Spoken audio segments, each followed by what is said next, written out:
Hello, and welcome to Living Your Senior Life, the podcast where we explore tips, ideas, and inspiration for making the most of every season of life. Whether it's health, lifestyle, or a little bit of fun, we're here to help you live well, live fully, and live your best senior life. You know, when I became a grandparent for the first time, someone told me, "Get ready, this changes everything." And honestly, I thought they were exaggerating, but they weren't. There's something truly profound about the bond between grandparents and grandchildren that goes beyond what most of us realize. Today, we're diving into why grandparents matter more than you think. And I'm not just talking about the obvious stuff, the hugs, the homemade cookies, the wisdom passed down through stories. I'm talking about the research-backed, life-changing impact that grandparents have on mental health, emotional well-being, and family stability across multiple generations. In this episode, we're going to explore how the role of grandparents has evolved, how technology is changing long-distance grandparenting, the mental health benefits that flow both ways between generations, and practical tips for strengthening those precious bonds, whether your grandchildren live next door or across the country. So grab your coffee, get comfortable, and let's talk about the beautiful, complex, and incredibly important role grandparents play in their grandchildren's lives. Yeah. It's pretty staggering. Get the statistic.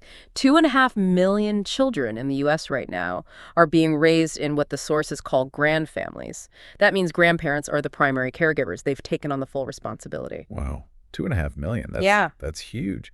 But even outside of those primary caregiver situations, the documents show over 80% of grandparents play a really significant role in their grandkids' lives.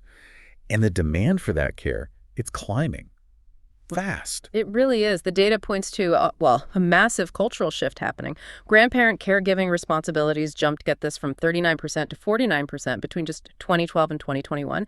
That's a 10% jump in under a decade. It tells you this role isn't just like a nice bonus anymore. It's becoming pretty central to keeping families stable, especially with rising costs and, parents needing to work. That jump is huge. What does the research say is driving that? What are the main reasons? It seems to be a mix of things.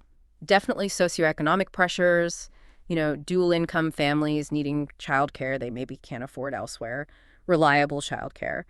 And also, sadly, things like the addiction crisis, incarceration, situations that often force that shift to grandparents becoming the main caregivers, the custodial ones. Okay, let's unpack that core function then, what the sources call the emotional anchor. This seems key to the stability they provide. Mm-hmm. It's about that unwavering support, right? And that sort of special, unconditional love that feels maybe a bit different from parental love. Yeah, that's a really critical nuance. Like, parents often carry the weight of daily discipline, money worries, immediate guidance, all that stuff. Grandparents, particularly if they're in that supplementary role, not the main caregiver, they can often step outside that immediate pressure. And that special bond, maybe a little less stressful, it builds real emotional intimacy. It helps build resilience in kids because they have the safe harbor, where judgment is often less intense. And the research backs this up, that this safety net actually works. Oh, yeah. Grandparent support consistently through childhood and even into young adulthood, it shows these really strong positive links to emotional well-being. Specifically, young adults who keep those close, regular ties with their grandparents, they report significantly fewer symptoms of depression and anxiety. This protective effect is massive, especially if the parents themselves are under strain, maybe limited resources, or going through a big disruption like divorce. That stability, it makes sense that it leads right into this idea of cultural continuity. Grandparents as bridges, connecting family traditions to modern life. Exactly. They're like the keepers of the family story, the narrative. Through things like telling stories, sharing old family recipes, keeping rituals going, they preserve and pass down values, cultural heritage. It's not just history lessons, it's giving a child context for who they are. And what does that context give them, practically speaking? A stronger sense of identity, definitely. A feeling of continuity, that they're part of something bigger that stretches back in time. And belonging. In a world that moves so fast and can feel chaotic, having that anchor to the past, it's really crucial for grounding a kid's sense of self. And that grounding often comes with what the sources call the wisdom factor. Grandparents just offer different perspectives, life lessons drawn from, living longer, seeing more change, facing different challenges. They're kind of uniquely positioned to model those skills you gain with age, especially interpersonal ones. Like what specifically? Things like resilience and conflict negotiation. I mean, think about it. They've likely navigated crises you haven't hit yet. When they share those stories, maybe even just how they handled a tough situation. They're modeling how to manage hardship, how to work through disagreements productively. It's practical, lived wisdom. You can't really get that from a textbook. Okay, this is where the data really starts to shift the conversation into, well, a fascinating space.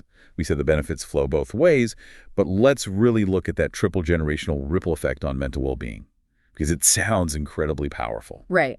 So starting again with the grandkids. Closer emotional ties, as we said, linked directly to fewer emotional problems. And this effect, it's even stronger for kids in single-parent families or step-families. It really confirms that grandparent layer acts as this essential stabilizing buffer. And there's this critical point the sources make, that close ties with grandparents can actually break intergenerational cycles of depression. How does that work? What's the mechanism there? It's almost like a form of emotional inoculation. So if a child's parent is struggling with their own mental health, that steady, unconditional, positive regard and stability from the grandparent, it acts as a protective shield. That bond basically offers a different, healthier emotional model and a supportive space. It helps prevent the child from just internalizing the parent's struggle as their only reality. It protects them, potentially, from developing similar issues themselves. Wow. So it functions like genuine emotional insurance. And the premium is just love and time. But then those benefits boomerang right back to the older generation. For grandparents, this reciprocal thing, it acts almost like therapy. It measurably boosts their own resilience. Yeah, studies confirm that. There's a noticeable drop in depression and anxiety symptoms among older adults who are actively, meaningfully engaged with their grandkids. It seems to give them a renewed sense of purpose, what psychologists call generativity, that feeling that you're contributing something vital to the future. And it's not just emotional, right? There's a cognitive piece, too. Yeah. The sources mention active mental engagement, not just sitting there, but things like teaching a skill, telling detailed stories, playing strategic games, maybe even helping manage a teen's complex schedule. This provides real cognitive stimulation. Exactly. That kind of active engagement helps maintain things like executive function, processing speed. It's literally good for the brain. It can help delay the onset of some age-related cognitive decline. They're using skills recall, planning, negotiation, sequencing skills that might otherwise get rusty in retirement. And we can't forget the generation in the middle. Yeah. The parents. This is where the practical support really translates into mental health gains for them. Absolutely. Grandparent support, and the sources often highlight maternal grandmothers here, is clearly linked to better mental health for mothers, especially postpartum. They can be like the first line of defense against burnout. They reduce overall parenting stress. They can buffer moms going through postpartum depression or really tough transitions like a separation or major financial stress. Their presence basically gives the primary caregiver some breathing room to recover and, recenter. Okay, so knowing this huge emotional value, let's pivot a bit. Let's talk about the realities of modern grandparenting. How are they dealing with distance, technology, and those rapidly changing care roles we touched on earlier? Well, distance used to be a much bigger barrier, didn't it? Decades ago, living far apart often meant the bond weakened significantly.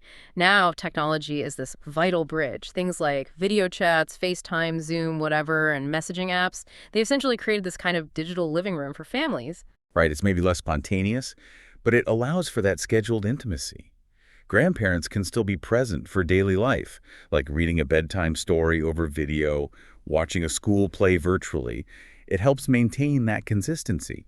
And that consistency, maybe combined with tangible things like sending care packages, seems critical for keeping the bond strong across miles. Definitely. But that digital connection often exists alongside a very real, sometimes tough, financial reality.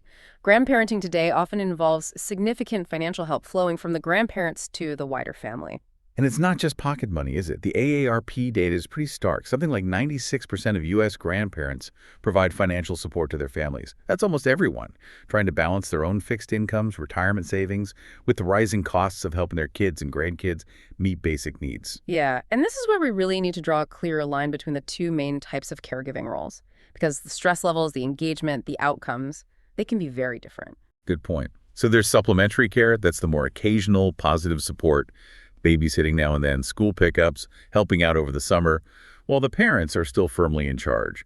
And that type generally shows really positive results for everyone involved. Right. But then you have custodial care. That's the full-time, 24/7 responsibility, those grandfamilies we mentioned. And custodial care almost always kicks in because of a crisis. A tragic loss of a parent, severe substance abuse issues, serious illness, incarceration. So even though the grandparent is providing crucial stability in that moment, the whole context is just inherently stressful.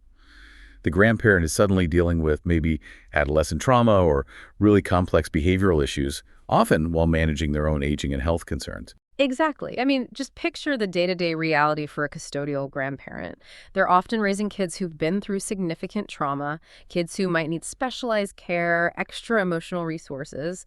And meanwhile, the grandparent themselves has to figure out these complex social safety nets. Applying for food assistance like SNAP, maybe getting legal advice, navigating health insurance like Medicaid or CHIP. These are systems many of them haven't had to deal with since their own kids were little, if ever. Plus their own health and aging issues, chronic illnesses, the sheer physical demands of childcare. It can be exhausting. And they're often doing this while facing serious financial strain, sometimes poverty, because, well, their retirement income wasn't planned for raising kids again. It's a massive, massive undertaking, and that's why the sources consistently point to support groups being absolutely vital for these grandparents. They offer practical help, like sharing info about resources, but maybe even more importantly, they provide that emotional community, that connection to others who get it, which is crucial to avoid isolation and burnout. Okay, so given all this, the immense value, the complexity, the challenges, what are the key takeaways? What are the practical things you, the listener, can do to strengthen and sustain these really important bonds, whether you're the grandchild, the parent, or the grandparent? Well, the first rule, maybe the biggest one, is just communication. And not just talking, but striving for clear, positive, direct communication. That seems to be the essential ingredient for building that emotional closeness, the thing that helps reduce problems across all three generations. And the research really emphasizes consistency over sheer volume, right? Yeah. Quality over just frequency, like consistent, good quality contact. Maybe it's a weekly scheduled video call. Maybe it's a focused monthly visit that seems more impactful than just lots of brief, scattered check-ins. Yeah, absolutely. And for grandparents specifically, some advice that comes through is really try to be a good listener, maybe more than an advice giver initially, especially with teenagers. If you listen well without jumping in to judge, you build trust. You become that go-to resource when they do actually need advice or coaching. Good point. And for both parents and grandparents, when offering or asking for help, being specific seems key. Instead of a vague, let me know if you need anything, offer something concrete. I can pick up the kids from school every Tuesday. It makes it easier to accept and plan around. And crucially, something that underpins the mental health of all three generations. Grandparents respecting the parent's autonomy and boundaries, even if you disagree on parenting styles. Focusing on the shared goal, the child's well-being, helps reduce conflict, rather than getting bogged down in whose discipline method or bedtime routine is right. And finally, that self-care piece, which sounds maybe obvious but is critical. Grandparents have to look after their own physical and mental health. You can't be that stable emotional anchor for others if your own anchor isn't secure, right? It's been quite a journey through these sources, hasn't it? But the core message is clear. Grandparents are, well, they're often irreplaceable cornerstones of the family, providing that emotional stability, the cultural connection, the life lessons. It benefits everyone, multiple generations at once. Yeah, the main takeaway for me is just how dynamic this relationship is. It's constantly evolving. It really needs adaptability and open communication from everyone involved to really work well. And, the sources even suggest that the grandparent role is kind of uniquely placed to model compromise, to show younger generations how two supportive adults can actually have different approaches, different styles, but still share the same ultimate goal for the child. So what does this all mean for you listening right now? If the research suggests kids can actually benefit from being exposed to grandparents with different, maybe more traditional parenting styles, how do you manage that potential tension productively?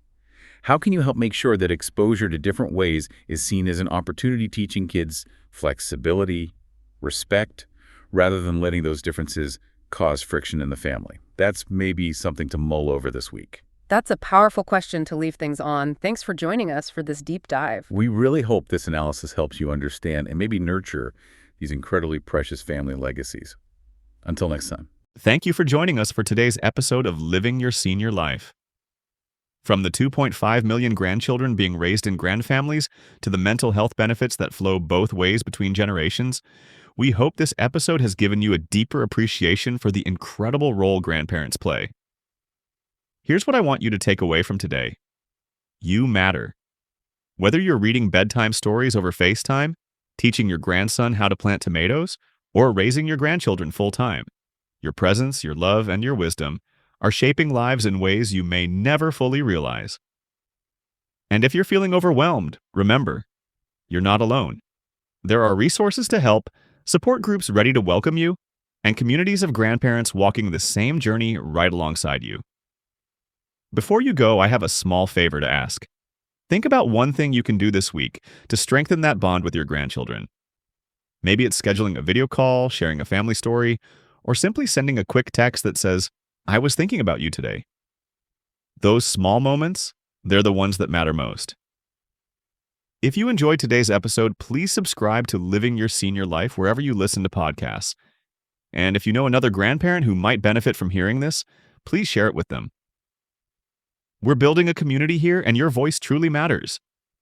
You can find the full article with research, statistics, and practical tips at livingyourSeniorLife.com. Until next time, keep showing up, keep sharing your love, keep being the incredible grandparent you are, because truly, you matter more than you think. Take care of yourselves, stay safe, and we'll talk soon.